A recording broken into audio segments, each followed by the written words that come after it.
Alpine CEO Laurent Rossi has warned that the likes of Silverstone and Monza will have to be at the top of their game to stay in F1. The Alpine CEO has labeled the Silverstone and Monza racetracks as old and shabby.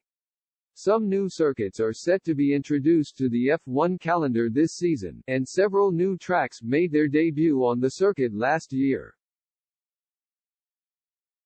There are 23 races scheduled for the new campaign, the most ever, and the likes of the Miami GP will go ahead for the first time ever. Rules state that no more than 25 races can be held during an F1 season, and Alpine chief Laurent Rossi sent a stark warning to the long-serving races as more countries aim to be a part of the action.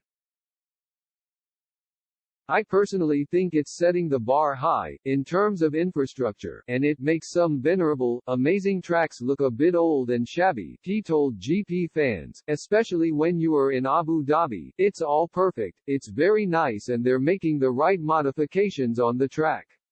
I think Abu Dhabi now is much better than it used to be. The drivers certainly like it. And he added, it's great to be in Monza and Silverstone, and I love those races very much, but you need to stay on top of your game because the others will probably build. I guess Miami will try and do the same.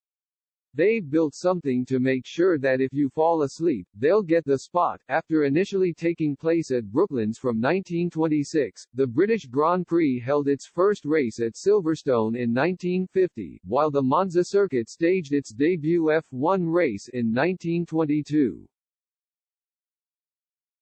F1 is continuing to expand, and Lewis Hamilton previously called for the organization to stage a race in South Africa for the first time since 1993. Formula One CEO Stefano Domenicali has hinted this may come to fruition in the future, but there are several variables at play. Speaking of South Africa, Domenicali told Sport 1, "As I said, the US is important to us and we are working hard to make Miami a success in 2022.